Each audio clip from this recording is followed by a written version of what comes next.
अस्सलाम वालेकुम everyone, welcome to R S academia.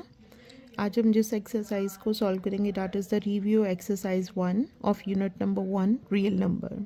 First question इनके एमसीक्यूज़ हैं। एमसीक्यूज़ को सॉल्व करेंगे हम लोग। करेक्ट आंसर के साथ मैं आपको रीज़न बताऊंगी कि इसका ऑप्शन ये क्यों है। 4 options are given against each statement. हर स्टेटमेंट के अगेंस्ट में 4 ऑप्शंस दी गई हैं। In circle the correct option, आपने सर्कल करना है करेक्ट वाली ऑप्शन को। फर्स्ट इज √7 इज, ठीक है, हम इसको सॉल्व करेंगे। √7 फर्स्ट है हमारे पास, उन्होंने कहा है कि ये है इंटीजर। ये इंटीजर नहीं है क्योंकि इंटीजर एक वैल्यू होती है without under value. Without under value that is may be positive और द नेगेटिव। तो इंटीजर सिंपल, एक बहुत ही सिंपल सी डेफिनेशन मैं आपको बताइए। आप अगर सर्च करेंगे तो आपको बहुत सी डेफिनेशंस मिल जाएंगी, लेकिन 7 जो सा है वो इंटीजर नहीं है क्योंकि उसके ऊपर अंडर है। रैशनल नंबर, ये रैशनल नंबर नहीं है। अगर आपने मेरी लास्ट वीडियोस देखी हो तो उसके अंदर मैंने बहुत अच्छे से एलैबोरेट किया हुआ है कि अबाउट रैशनल नंबर है रैशनल नंबर। रैशनल नंबर मैं दोबारा रिपीट कर देती हूँ। रैशनल नंबर्स वो होती हैं जो non repeated and repeated decimals और नॉन टर्मिनेटिंग भी हो तो उससे कोई फ़र्क नहीं, बट ये रिपीटेड डेसिमल्स होते हैं या टोटली तौर पर डिविजिबल हो जाए उनको रैशनल नंबर बोलते हैं। इर्रेशनल नंबर की हम लोगों ने डेफिनेशन पीछे पिछली वाली वीडियोस में, आप अगर मेरी वीडियोस देखेंगे तो उसके अंदर देखेंगे कि इर्रेशनल नंबर आपके वो नंबर होते हैं that is the under root values हों लेकिन वो नॉन टर्मिनेटिंग और नॉन रिपीटिंग हो, ठीक है। जैसे हम लोगों के फर्स्ट ऑप्शन में √7 को अगर हम अंडर रूट पर निकालते हैं that is the value 2.6457 and ये चलती जा रही है, ठीक है। इट्स नॉन टर्मिनेटिंग, मतलब ख़त्म नहीं हो रही है। तो एक तो इर्रेशनल नंबर की पहली कंडीशन में आता है non terminating. Then second option क्या होती है, नॉन रिपीटेड। यहाँ पे अगर आप कोई भी वैल्यू रिपीट में नहीं है। रिपीट से मुराद क्या होती है कि मैं यहाँ पर लिख दूँ 4.34 34 34 एंड सो ऑन, ये नॉन टर्मिनेटिंग तो है बट ये रिपीटेड है, सो ये रैशनल नंबर है, ठीक है। जो अगर हमारा नॉन टर्मिनेटिंग और नॉन रिपीटेड डेसिमल आए तो वो इर्रेशनल नंबर है। सो √7 is the correct answer of this option is √7। फिर हम लोगों ने इर्रेशनल नंबर की इर्रेशनल नंबर की डेफिनेशन में पढ़ा था कि 3 किस्म की वैल्यूज़ हैं जो हमारी इर्रेशनल होती हैं। एक जिनके ऊपर अंडर आए और वो नॉन रिपीटेड हो। दूसरा पाई वाली वैल्यू, क्योंकि पाई वाली वैल्यू भी आप कैलकुलेटर में देखते हो तो 3.14 एंड आगे नॉन रिपीटेड और नॉन टर्मिनेटिंग आती हैं। और एक ओलर नंबर भी मैंने आपको लास्ट वीडियोस में कैलकुलेटर में निकाल के दिखाया था, वो आपकी नॉन टर्मिनेटिंग और नॉन रिपीटेड डेसिमल्स होते हैं। सो ये तमाम हमारी ये 3 ऑप्शन जो सी है ये इर्रेशनल नंबर की है। अब सेकेंड वाला पार्ट आपका यही है कि पाई एंड ER नेचुरल नंबर नहीं है क्योंकि ये हम लोगों की अंडर उसमें पॉइंट में और नॉन टर्मिनेटिंग में आती हैं, इंटीजर्स भी नहीं है। So the best option is the irrational number. Next है हमारे पास if n is not a perfect square. Perfect square का मतलब है परफेक्ट, पहले मैं परफेक्ट स्क्वायर आपको बताऊंगी क्या होगा। अगर मैं अंडर रूट के ऊपर 16 लिख दूँ तो 16 हमारे पास √4 का स्क्वायर है, ठीक है। यानी 16 हमारे पास है परफेक्ट स्क्वायर ऑफ 4, ठीक है। तो उन्होंने कहा है कि इफ़, और अगर मैं यहाँ पर यही आपको मैं 15 लिख दूँ तो हमें मालूम है कि 15 किसी का भी स्क्वायर परफेक्ट स्क्वायर नहीं है, ठीक है। सो मैं इसको 3 × 5 कर सकती हूँ, 5 × 3 कर सकती हूँ, 15 × 1 कर सकती हूँ, लेकिन 15 जो सा है वो किसी का स्क्वायर नहीं है। अगर if n is not a perfect square, जैसे मैं n को एज एग्जाम्पल दे रही हूँ आपको, 15 हो जाए, देन √n इज़, अब अगर मैं इसी 15 का अंडर रूट निकाल दूँ तो एक तो ये अंडर रूट वैल्यू, दूसरा ये नॉन रिपीटेड वैल्यूज़ होंगी, ठीक है। और नॉन रिपीटेड वैल्यूज़ हमारी कौन सी होती हैं, इर्रेशनल नंबर। सो हम लोगों की तीनों ऑप्शंस के अंदर rational number, natural number, integers and irrational number is the correct answer. Next fourth one is √3 + √5 is, अब क्योंकि ये दोनों अंडर रूट की वैल्यूज़ हैं सो हम लोगों का इसका आंसर इर्रेशनल नंबर। नेक्स्ट है for all x is the member of real number. Real number वो होते हैं जिनके अंदर positive, negative, each and every value इसके अंदर इंक्लूड होती है। वहाँ पर उन्होंने हमें कहा है कि x is equal to x। Obviously हम लोगों को मालूम है कोई भी चीज़ अपने ऊपर तो लाजमी इक्वल होती है, ठीक है। तो जो चीज़ अपने इक्वल हो जाए उसको कहेंगे हम रिफ्लेक्सिव प्रॉपर्टी। मतलब रिफ्लेक्स हम लोगों का उसका मतलब होता है, रिफ्लेक्स का जो उर्दू मीनिंग है वो है अक्स, यानी मुशाबिहत, एक दूसरे के मुशाबिहत, एग्जैक्टली द शेप। रिफ्लेक्स उससे बोलते हैं रिफ्लेक्सिव। सो ये रिफ्लेक्सिव प्रॉपर्टी हम लोगों की होगी। यहाँ पे डिफरेंट उन्होंने आपको दी हुई options, reflexive, transitive, symmetric and trichotomy. तो reflexive is the A option is the correct answer. Next है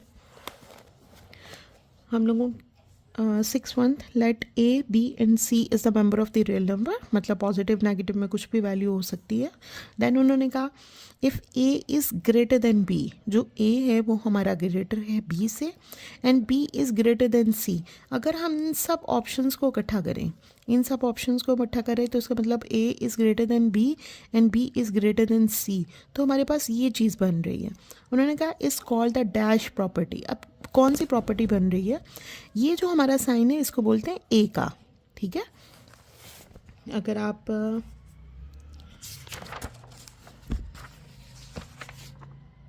सॉरी ये नीचे ही दिया हुआ है, उन्होंने कहा कि if A and B are the real number, A is greater than B and B is greater than C. तो उन्होंने कहा कि A is greater than C is called, हम ए को ग्रेटर देन सी को हम लोग क्या कहेंगे, इस प्रॉपर्टी को क्या कहेंगे, इसको हम बोलेंगे ट्रांजिटिव प्रॉपर्टी। मतलब ये ट्रांसफ़र हो रहा है। अब जैसे मैंने आपको यहाँ पे बताया कि A is greater than B and B is greater than C, हम लोगों की ये प्रॉपर्टी बन रही है। अगर मैं इन दोनों को, इस ऑप्शन को देखूँ, इस वाली ऑप्शंस को, A is greater than B and B is greater than, तो इसका मतलब ये दोनों तो एक ही ऑप्शन है। इसका मतलब ए तो ऑब्वियसली सी से बड़ा है, ठीक है। तो इसका मतलब हम इसको ट्रांसफ़र कर सकते हैं।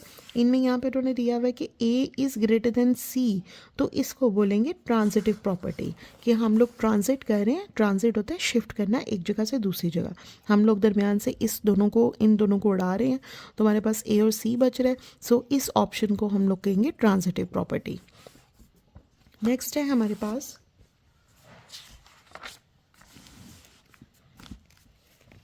यहाँ पे उन्होंने कहा कि 2 की पावर x मल्टीप्लाई बाय 8 की power x is equal to 64। Then हम लोगों ने x की वैल्यू फाइंड आउट करनी, इसको सॉल्व करते हुए। 2 की पावर x इंटू 8 को मैं फैक्टराइज कर दूंगी, 2 इंटू 2 इंटू 2, 3 टाइम्स 8, इसकी पावर 8, और 64 को फैक्टराइज कर दूंगी मैं। यहाँ पे मैं आपके लिए दोबारा कर देती हूँ। 64 2 32, 16 8 4 2 एंड दिस वन इज़ 2, यानी 6 टाइम ये हमारे पास 2 आ गया। मैंने यहाँ पे लिख दिया, ठीक है। 2 की power x as it is आ जाएगी, मल्टीप्लाई बाय के 2, ये 3 टाइम्स था 2 का क्यूब, और ये x के साथ मल्टीप्लाई हो गया 3x इज इक्वल टू 2 की पावर 6। अब हमेशा याद रखिएगा कि जिनकी बेस एक जैसी हो और आपस में मल्टीप्लाई हो रही हों, ठीक है, बेस एक जैसी और आपस में मल्टीप्लाई हो रही हैं, तो उनकी पावर जो सी हैं वो प्लस होती हैं। बेस मल्टीप्लाई हो रही हो, सेम बेस मल्टीप्लाई हो रही हो, तो पावर्स क्या होंगी आपकी, ऐड हो जाएंगी। x प्लस 3x, 2 इंटू 2 की पावर 6 ऑलरेडी हम लोगों का वैसे नीचे आ रही थी। अब इनकी पावर्स को मैं अगर कंपेयर करूं तो मेरे पास, यानी ये 2 की पावर मैंने भी इनको प्लस करने के लिए एज इट इज़ लिख दिया है, 2 4x इज इक्वल टू 2 6। अब यहाँ भी आपका आएगा, यानी इसको हमने यहाँ पर लिखना है कि 4x इज इक्वल टू 6, तो x4 दूसरी तरफ जाके 6 इंटू 4, तो x is equal to 3/2। A is the correct answer. Next है हमारे पास 8th वाला, let A and B is the member of the real number, यानी पॉजिटिव में हो सकती है, नेगेटिव में हो सकती है। Then A is equal to B and B is equal to A, मतलब अगर ए बी के इक्वल है then B is also equals to A, is called the dash property. आपकी ये प्रॉपर्टी, अब A is equal to B and B is equal to A हो, then that is again, जैसे मैंने आपको कहा, एक दूसरे की रिफ्लेक्शन है, तो उसको हम क्या कहेंगे, रिफ्लेक्सिव प्रॉपर्टी। सो हमारी option A is the correct answer. Next है हमारे पास 9th वाला, √75 प्लस √27 इक्वल्स टू, इसको सॉल्व करेंगे हम। √75 को मैंने फैक्टराइज किया, 75 को मैंने फैक्टराइज किया, that is the 3 2 the 6 and 1 carry, 2 3 5 the 15, 5 5 the 25 and 5 1 the 5। ठीक है, मैंने इसको फैक्टराइज किया, 3 इंटू 5 आ गया, एंड देन प्लस, ये प्लस का साइन है, प्लस 27 को फैक्टराइज किया, 3 इंटू 3। ठीक है, अब ये हमारे पास है स्क्वायर में, ये भी एक पेयर बन रहा है और ये भी पेयर बन रहा है। मैं इनको पेयर की फॉर्म में लिख दूंगी, √3 मल्टीप्लाई बाय 5 का स्क्वायर प्लस √3 और 3 का स्क्वायर। अब क्योंकि ये स्क्वायर इसको अगर मैं अलग अलग करूँ तो ये 5 का स्क्वायर इससे कट गया, जो अंडर से बाहर आ गया, और √3 एज इट इज़ यहाँ पर आ गया। ऐसे ही इसी के साथ सेम हुआ, ये √3 बाहर आ गया और इस स्क्वायर के साथ इसका अंडर कट के ये 3 हमारे पास बाहर आ गया। अब इन दोनों में √3 कॉमन है, उसको कॉमन निकाल दूँ तो पीछे बचेगा 5 + 3, और 5 और 3 8 √3। सो हमारे पास D 8 √3 is the correct answer. Next है हमारे पास द प्रोडक्ट ऑफ 3 + √5, 3 - √5 इज़, उन्होंने कहा है कि इन दोनों का प्रोडक्ट, इसको हम पहले सॉल्व करेंगे। सॉल्व करके हम देखेंगे कि अगर हमारा अंडर में आंसर आ रहा है या विदाउट अंडर क्या आएगा। अगर तो अंडर के अंदर आंसर आ रहा है then it will obviously the irrational number, लेकिन अगर अंडर हमारा क्योंकि सेम वैल्यूज़ हैं, अगर स्क्वायर की वजह से कट जाता है तो ये हमारा रैशनल नंबर में आएगा। आप लोगों ने फॉर्मूला एक पढ़ा होगा, a + b, a - b is equal to a² - b², a² - b²। ठीक है, यानी दोनों वैल्यूज़ एक जैसी हो, डिफरेंट साइन हो तो दोनों का स्क्वायर, दोनों वैल्यूज़ का स्क्वायर और माइनस है। यहाँ पे भी यही है, दोनों वैल्यूज सेम है बट डिफरेंट साइन है। ठीक है, सो फर्स्ट वैल्यू का स्क्वायर माइनस सेकेंड वैल्यू का स्क्वायर। ये स्क्वायर आपका अंडर के साथ कट गया, पीछे हमारे पास 3 का स्क्वायर 9 - 5 एज इट इज़। 9 में से हमने 5 निकाला, 4 इज़ द करेक्ट आंसर। सो हम क्योंकि ये अंडर के बगैर है तो ये क्या होगा हमारे पास rational number, D is the correct option. Next हम स्टार्ट कर रहे हैं क्वेश्चन नंबर 2 हमारा। उन्होंने क्वेश्चन के अंदर दिया हुआ है कि if a = 3/2, b = 5/3 and c = 7, तो आपने वेरीफाई करना है कि हमारी left hand side right hand side के इक्वल है। सिंपली हमने इनकी वैल्यूज़ पुट करनी है, मैं वैल्यूज़ पुट करूँगी, लेफ्ट हैंड साइड और राइट हैंड साइड को इकट्ठा ही लेकर चलूँगी। a की वैल्यू 3/2, b 5/3 प्लस 7/, अब क्योंकि ये प्लस का साइन हो रहा है तो इस वजह से प्लस या माइनस होता तो हमने एलसीएम ही लेना था। 5 और 3 को हम लोगों ने 5 और 3 हम लोगों का 5 और 3 दोनों ही प्राइम नंबर है। 3 5 एज इट इज़ आ जाएगा 1 एंड 5 1 द 1। ठीक है, 5 3 द 15, हमारा एलसीएम नीचे 15 आ गया। अब 3 को 5 पे डिवाइड करें, 3 5 द 15, यहाँ पे 5 से मल्टीप्लाई होगा, 5 × 5 25। नेक्स्ट है हमारे पास प्लस का साइन, जो मिड साइन होगा एज इट इज़ आ जाएगा। 5 15 के साथ हम लोगों ने डिवाइड किया, 5 3 द 15, तो ये 3 हमारे साथ मल्टीप्लाई होकर 7 3 द 21। अब ये बाहर वाली अभी एज इट इज़, मैं अभी लेफ्ट हैंड साइड को ही सॉल्व कर रही हूँ। 25 प्लस 21 को ऐड किया, 46/15। अब क्योंकि इनके दरमियान प्लस वाला साइन ख़त्म हो गया, अब ये दोनों ब्रैकेट के बाहर वाली वैल्यू और ब्रैकेट के अंदर वाली वैल्यू दोनों आपस में मल्टीप्लाई हो रही हैं। सो जो रेसिप्रोकल वाली वैल्यूज़ हैं ऊपर नीचे वाली वो आपस में कट सकती हैं। मैं 3 5 द 15, ठीक है, मैं इसको भी काटा, यहाँ पे भी फर्दर मैं यहाँ पे काट सकती हूँ। 2 को 23 के साथ, 23 आ जाएगा 46 के साथ काट के, लेकिन मैंने यहाँ पे मैं काट देती हूँ। 2 5 द 10, 2 5 द 10 एंड 2 23, यानी 23/5। ठीक है, राइट हैंड साइड को अगर हम देखें, वैल्यूज़ मैंने पुट की, एक ही वैल्यू 3/2 5/3 प्लस 3/2 7/5।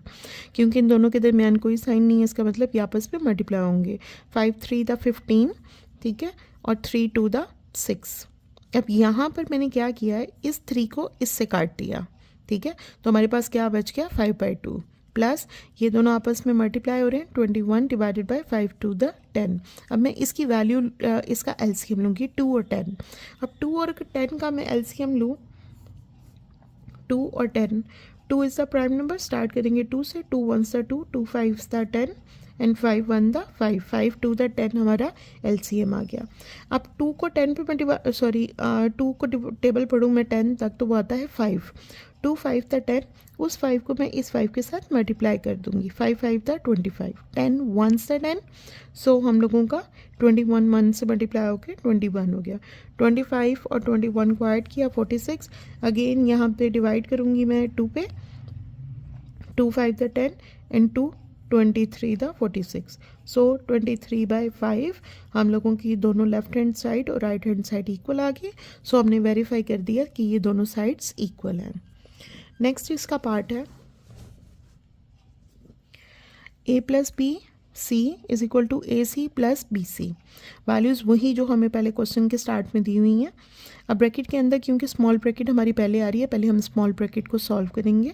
3/2 प्लस 5/3, मैं इनका LCM लूँगी, दैट इज़ द 6, 2 3 द 6, मतलब 6 में मैं डिवाइड करूँ 2 को, 2 के टेबल में 6 आ रहा है 3 पे, 2 3 द 6, उस 3 को मैं ऊपर वाले 3 के साथ मल्टीप्लाई कर दूँगी, 3 3 द 9 प्लस 3 और 6 दोनों को डिवाइड किया 2 आया, उस 2 को मैं मल्टीप्लाई कर दूंगी ऊपर वाले 5 के साथ, नॉमिनेटर वाले 5 के साथ, 5 2 the 10।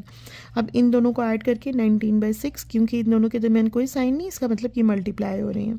19 7 the 133, 6 5 the 30। Left hand side हमने सॉल्व कर दी, हम राइट हैंड साइड की तरफ आएंगे। 3/2 7/5 आपस में मल्टीप्लाई होंगे, 7 3 द 21 एंड 5 2 द 10 प्लस, अब ये यहाँ पर 5/3 बी की वैल्यू और सी की वैल्यू 7/5, ये दोनों कट रहे हैं, मैं सिंपल जो बाकी बच रहे हैं 7/3 उसको ऐड कर रही हूँ। नीचे हमारा इसका LCM आ गया 10 और 3 का, इनका 10 और 3 का LCM मैं आपको निकाल के दिखा देती हूँ। 2 5 द 10, 3 पे नहीं जाता as it is, 3 5 1 and 5 1 the 5, 5 3 the 15 and 15 2 the 30। 10 और 30 को डिवाइड किया 3, ऊपर वाले 21 के साथ मल्टीप्लाई हो गया 63 प्लस 3 10s द 30, उस 10 को हम लोगों ने मल्टीप्लाई किया 7 के साथ एंड 70, 63 और 70 को ऐड किया 133 डिवाइडेड आंसर डिवाइडेड बाय 30, हमारा left hand side equal to right hand side आ गया, दैट इज़ द आंसर। ठीक है, हम लोगों ने सिर्फ प्रूव करना है।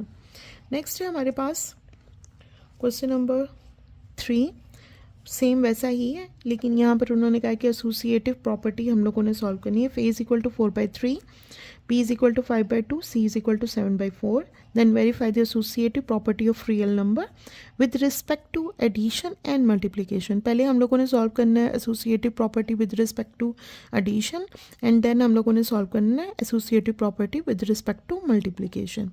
मैं पहले associative property with respect to addition लिखा, जिसका फॉर्मूला हमारे पास है ए प्लस ब्रैकेट के अंदर B plus C equals to A plus B, bracket के अंदर पहले ए बी यानी पहले वाला पोर्शन आता है एंड देन सी, यहाँ पे लास्ट वाला पोर्शन और यहाँ पे पहले वाला पोर्शन। अब हम उसी तरह लेफ्ट हैंड साइड और राइट हैंड साइड को इकट्ठे लेके चलेंगे। मैंने सबकी वैल्यूज़ पुट कर दी, ब्रैकेट के स्मॉल ब्रैकेट के अंदर वाली वैल्यूज़ को हम पहले सॉल्व करते हैं। 5/2 7/4, इन दोनों का LCM लिया 4 आया, 2 2 द 4, उस 2 को हमने 5 के साथ मल्टीप्लाई किया 10 प्लस 4 1s द 4 और 1 7 से मल्टीप्लाई होके एज इट इज़ 7, इन दोनों को ऐड किया 17/4। अब यहाँ पे देखिए अगेन प्लस का साइन था, अब क्योंकि प्लस का साइन है इसलिए हम दोबारा LCM लेंगे। 3 और 4 का LCM लिया 12, 3 4s द 12, उस 4 को ऊपर वाले 4 के साथ हम लोगों ने नॉमिनेटर में जो 4 मल्टीप्लाई किया 16 प्लस 4 3 द 12, उस 3 को हम लोगों ने नॉमिनेटर पे 17 के साथ मल्टीप्लाई किया 17 3 द 51, 16 और 51 को ऐड किया 67/12। अब हम राइट हैंड साइड की तरफ आएंगे। 4/3 प्लस 5/2 को हम लोगों ने पहले LCM लिया क्योंकि वो स्मॉल ब्रैकेट में थे, इन दोनों का LCM लिया 6, 3 2 द 6, 2 के साथ मल्टीप्लाई किया 4 2 द 8 एंड प्लस का साइन एज इज 2 3 द 6, 3 को हम लोगों ने 5 से मल्टीप्लाई किया 5 3 द 15, 8 और 15 को हम लोगों ने प्लस किया 23/6, अगेन प्लस का साइन था इसलिए हम दोबारा LCM लेंगे। इन दोनों का LCM आता है 12, 6 2 द 12, उस 2 के साथ हम लोगों ने 23 को मल्टीप्लाई किया 46, प्लस का sign as it is 4 3 the 12 और 3 से 7 को मल्टीप्लाई किया 7 3 द 21। ठीक है, ये मैंने आपको समझाने के लिए लिखा है, आप पेपर में मत लिखिएगा। ठीक है, लेकिन अगर लिखना भी हुआ तो बहुत छोटा सा लिखिएगा ऊपर करके। 46 प्लस 21 इन दोनों को ऐड किया 67/12। ये हम लोगों की लेफ्ट हैंड साइड और राइट हैंड साइड इक्वल आ रही है, जो प्रूव कर रही है हमारी associative property with respect to addition.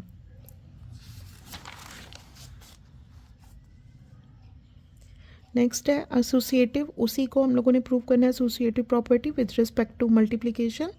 Multiplication में ए यानी वो तीन ही वैल्यूज़ के साथ एसोसिएटेड, मैंने को बताया एसोसिएट होता है, वर्ड निकला है 3 वेरिएबल्स से, ठीक है।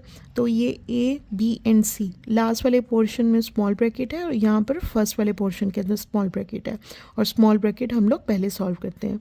मैंने सबकी वैल्यूज़ पुट की, 5/2 इंटू 7/4, इन ये आपस में डिवाइड नहीं हो रहे थे, इसलिए मैंने सिंपली इनको मल्टीप्लाई कर दिया। डिवाइड से मुराद मेरी थी कि ये आपस में नहीं कट रहे, इसलिए मैंने इन दोनों को मल्टीप्लाई कर दिया।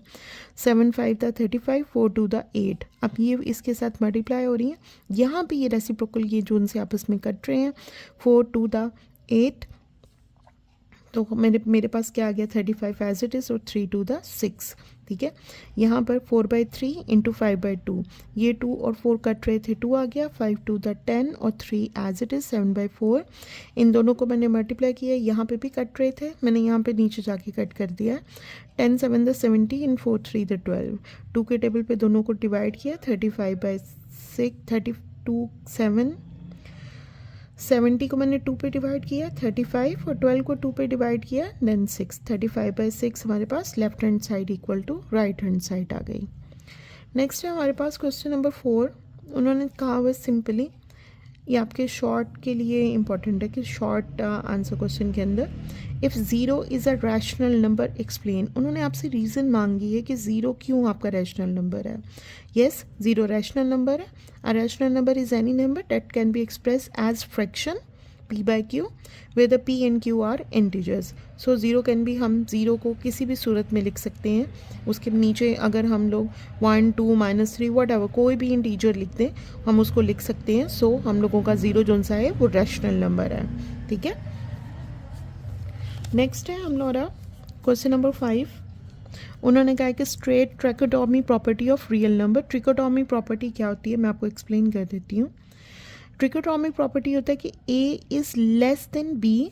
आपका या तो जो भी आप वैल्यू एज्यूम कर रहे हैं वो या तो a जो सा है वो लेस देन b होगा, या आपको इसके ट्रिकोटोमी के अंदर दोनों वेरिएबल की वैल्यूज़ एज्यूम करते हैं, ठीक है। एज्यूम करिए, मैं आपको कह रही कोई भी वैल्यू है और मैं कहूँगी ट्रिकोटोमी प्रॉपर्टी है। ट्रिकोटोमी प्रॉपर्टी का मतलब है कि या तो a b से छोटा है, या a b के इक्वल है, या a जो सा है वो ग्रेटर देन b है। मतलब मैं आपको कह रही हूँ ट्रिकोटोमी प्रॉपर्टी, तो इसका मतलब आप कुछ भी a की वैल्यू एज्यूम कर सकते हो b की निस्बत से, कि a बड़ा भी हो सकता है, a इक्वल भी हो सकता है और a छोटा भी हो सकता है, तो उसको हम बोलते हैं trichotomy property of real number, ठीक है। नेक्स्ट है क्वेश्चन नंबर 6 है हमारे पास। उन्होंने कहा कि find 2 rational number between 4 and 5। हमने 2 रैशनल नंबर इन दोनों के दरमियान निकालने हैं। हमारा रैशनल नंबर मैंने आपको पहले भी ये उसमें आपकी चैप्टर के अंदर आया हुआ है। फर्स्ट रैशनल नंबर निकालने का तरीका क्या है कि जो दो वैल्यूज़ दी हुई हैं आपको, उन दोनों को ऐड करके उसका हाफ निकाल लेना है। हाफ का मतलब होता है 1/2 से मल्टीप्लाई कर देना है। 5 और 4 9, एंड 9 को 1/2 के साथ ऑब्वियसली वो डिवाइड नहीं होता, सो 9/2 is the first rational number. अब सेकंड रैशनल नंबर कैसे निकालना है हम लोगों ने, जो हमारा फर्स्ट रैशनल नंबर निकला है हम लोगों ने जो निकाला है वो 9/2 प्लस 4 या 5 में से कोई भी वैल्यू आप उसको उसके साथ ऐड करके हाफ कर देना है। हमने हाफ से मुराद होता है मल्टीप्लाई करना 1/2 से। हमने इसका एलसीएम लिया, इसका एलसीएम लिया 2 1s था 2, 9 1 के साथ डिवाइड आ गया, 4 के नीचे 1 है, 1 2 था 2, ठीक है। तो वो 2 ऊपर 4 के साथ मल्टीप्लाई हो गया, 4 2 था 8, 9 2 था 9 और 8 प्लस किया 17/2, इन दोनों को आपस में मल्टीप्लाई किया 17/4। सो 9/2 और 17/4 ये हम लोगों के दो रैशनल नंबर हैं।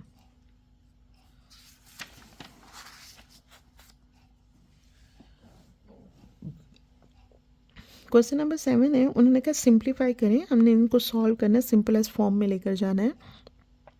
√5 का क्या मतलब है? √5 का मतलब है कि हमारी ये पूरी जो वैल्यू है वो 1/5 की उसकी पावर 1/5 है। इस 1/5 का मतलब है कि वो x के साथ भी मल्टीप्लाई हो रहा है, y के साथ भी हो रहा है, z के साथ भी हो रहा है।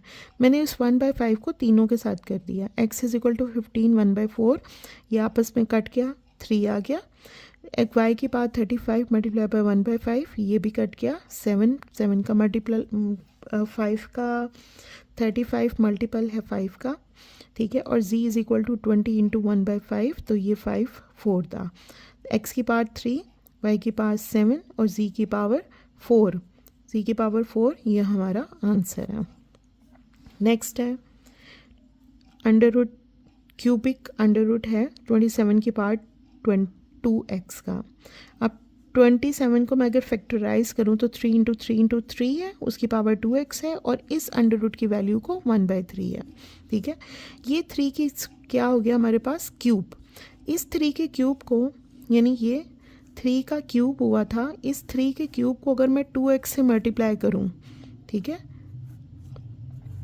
और ये 1/3 हमारे पास बाहर वाला, ये 3 2 के साथ मल्टीप्लाई होकर 6x और 1/3 एज इट इज़ बाहर, और ये यहाँ पे इन दोनों के साथ मल्टीप्लाई, यानी ये हो जाएगा 3 की पावर 6x मल्टीप्लाई बाय 3, तो ये 3 इससे कट के 2x, रिमेनिंग 3 की पावर 2x, ये हमारा आंसर है, ठीक है।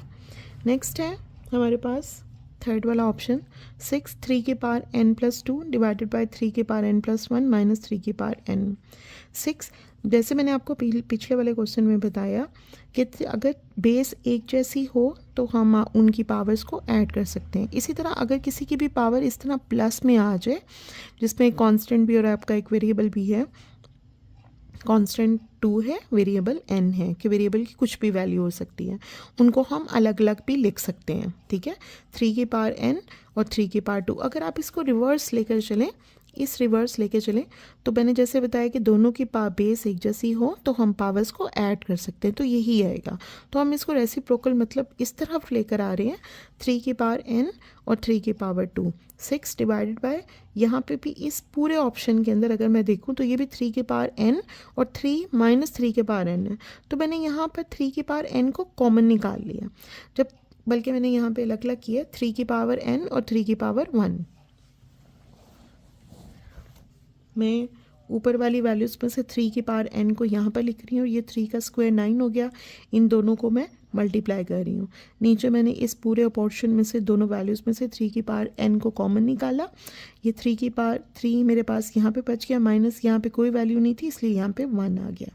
6 इंटू 9 54, ये दोनों आपस में कट गए, 6 इंटू 9 54 डिवाइडेड बाई 3 माइनस 1 2, इन दोनों को डिवाइड किया, 27 इज़ द आंसर। नेक्स्ट है हमारे पास क्वेश्चन नंबर 8। उन्होंने कहा है the sum of the 3 consecutive odd integers is 51। 3 consecutive numbers हैं, 3 कॉन्सिक्यूटिव ऑड नंबर्स हैं, उनका जो सम है वो 51 है। हमने तीनों इंटीजर्स की वैल्यू फाइंड आउट करनी है। मैं क्योंकि ऑड नंबर है, मैं लेट कर रही हूँ फर्स्ट कॉन्सिक्यूटिव ऑड नंबर है मेरे पास x, ठीक है। अब क्योंकि ऑड नंबर है, ऑड नंबर कैसे होता है, 1 3 5, ठीक है। इनके दरमियान किसका डिफरेंस है, 2 2 का, यानी 1 में मैं 2 ऐड करूँ तो 3 आएगा, इस 3 के अंदर मैं 2 ऐड करूँ तो 4 आएगा, एंड वट एवर कॉन्टिन्यू चलता रहेगा। इसलिए फर्स्ट कॉन्सिक्यूटिव के अंदर अगर मैं 2 ऐड कर दूँ तो वो मेरे पास सेकेंड कॉन्सिक्यूटिव ऑड नंबर होगा, और अगर पहले नंबर के अंदर ही मैं 4, मतलब इस 1 से इसके अंदर, जैसे ये इस 1 और ये 5 के अंदर 4 का डिफरेंस है, अगर मैं 1 के अंदर 4 ऐड कर दूं तो मेरे पास क्या आएगा, सॉरी आपको नज़र नहीं आ रहा, ये इस 1 से 5 तक का 4 का डिफरेंस है। अगर मैं 1 के अंदर 4 ऐड कर दूं तो मेरे पास 5 आएगा, यानी ये हो गया मेरे पास x और ये हो गया मेरे पास 4, तो मेरे पास ये थर्ड कॉन्सिक्यूटिव नंबर आ जाएगा। So first consecutive number odd number is x, second is x+2, third is x+4। अब कंडीशन क्या दी हुई है कि अगर तीनों ऑड नंबर्स को मैं ऐड करूं तो वो आता है 51, ठीक है। तीनों ऑड नंबर्स को मैंने x + x+2 + x+4 = 51, x और x, 3x मिलके 3x, 2 और 4 को ऐड किया, 6 = 51, ठीक है। 6 यहाँ पे प्लस हो रहा था, दूसरी तरफ जाके माइनस हो गया, 51 माइनस 6 45। 3 यहाँ पे क्या हो रहा था, x के साथ मल्टीप्लाई, दूसरी तरफ जाके divide, x is equal to 15। So first हमारा ऑड नंबर, ये देखिए 15, विच ऑड नंबर कौन से होते हैं, that is not divisible by 2, ठीक है, x इज इक्वल टू 15। अब सेकेंड ऑड नंबर की हम लोगों ने यहाँ पे क्या ली थी, x प्लस 2। मैं x प्लस 2 के अंदर 15 प्लस 2 करूँगी, डैट इज़ द 17। फिर थर्ड है x प्लस 4, तो 15 के अंदर 4 ऐड किया 19। सो 15, 17 और 19, सो ये हमारा एग्जैक्ट आंसर है। नेक्स्ट है हमारे पास, Abdullah pick up 96 balls. 96 balls Abdullah ने उठा ली हैं and place them into 2 buckets. 2 baskets हैं उसके पास, उसके अंदर उन्होंने उसको डाल दिया। 1 bucket has 28 more balls than the other. एक बकेट के अंदर जितनी भी बॉल्स हैं, दूसरी बकेट में 28 बॉल्स उससे ज़्यादा हैं, ठीक है। How many balls were in the each bucket, हमने फाइंड आउट करना है कि दोनों बकेट्स के अंदर कितनी बॉल्स हैं।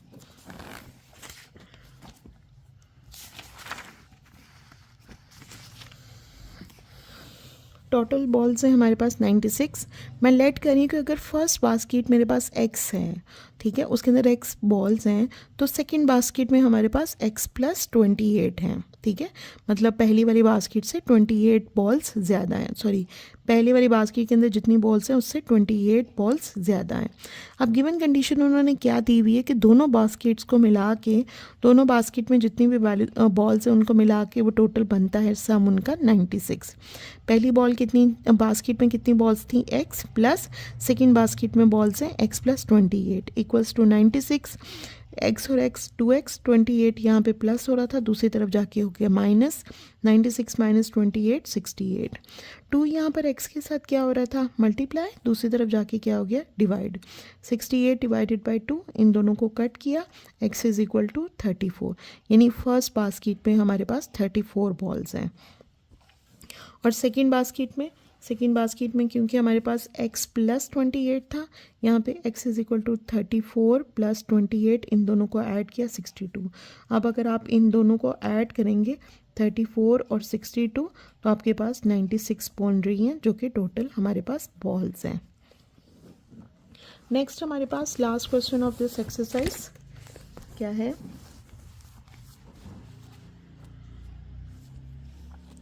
Salma invested 3,50,000 in bank. उसने बैंक में 3.5 लाख रुपया जमा करवाया है, which paid simple profit at the rate of 7.1/4% per annum. उन्होंने कहा कि इतना 7.1/4% आपका प्रॉफिट रेट उनको मिल रहा है। After 2 years the rate was increase to 8% per annum. 2 साल के बाद उनका जो इंटरेस्ट है वो 8% बढ़ गया है। उन्होंने कहा find the amount she had eight the end of the 7 year। 7 सालों के बाद उनके पास टोटल कितनी अमाउंट होगी। बहुत इंपॉर्टेंट क्वेश्चन है ये आपका पेपर पॉइंट ऑफ व्यू से।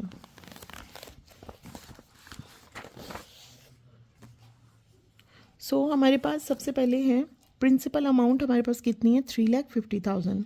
रेट हमें उन्होंने यहाँ पर गिवन दिया हुआ है। मैं इसको क्या करूँगी, आपके प्रॉपर फिक्शन के अंदर इसको सॉल्व कर लूँगी। 7 4 28 प्लस 1 इज इक्वल टू 29/4%। 29 और 4 को मैंने डिवाइड करके 7.25% निकाल लिया। अब टाइम कितना था, पहले वाले 2 साल, ठीक है, जब हमारे पास ये रेट था 7.25 हमारे पास रेट था।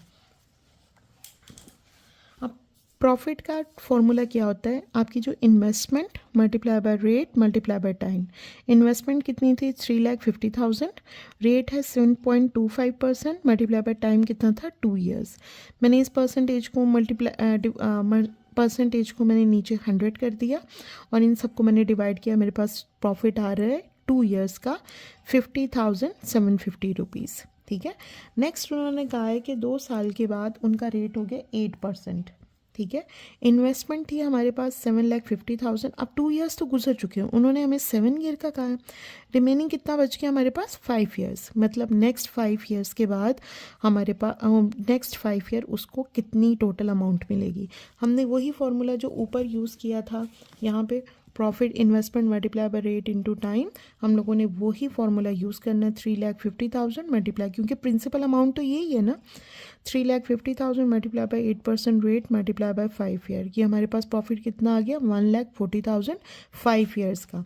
अब टोटल प्रॉफिट उन्होंने कहा है कि 7 ईयर्स में हमें टोटल प्रॉफिट कितना मिला है। 2 ईयर्स के बाद हमारे पास प्रॉफिट था 50,750 और 5 ईयर्स के बाद हमारा प्रॉफिट था 1,40,000। इन दोनों को ऐड किया, हमारे पास 1,90,750 रुपीज़ है हमारे पास प्रॉफिट, ठीक है, it is the only profit. अब उन्होंने क्वेश्चन के अंदर आपसे मांगा हुआ है कि उन्होंने कहा है कि find amount she had, total amount हमने निकालनी है। टोटल अमाउंट का मतलब होता है कि उसके पास जो उसकी टोटल प्रिंसिपल अमाउंट थी जो उसने जमा कराई थी वो, प्लस आपका profit. So total amount is equal to investment plus आपका प्रॉफिट। इन्वेस्टमेंट थी 3,50,000 प्लस टोटल प्रॉफिट 1,90,000। सो हमारे पास total amount at the end of the 7 year 5,40,750 rupees, ये हमारा आंसर है। हमारी ये चैप्टर 1 यहीं पर ख़त्म हो जाता है। Thank you so much for watching my video. If you like my video, then please share it, subscribe my channel and share it with your friend, and please comment me for the feedback. Thank you so much.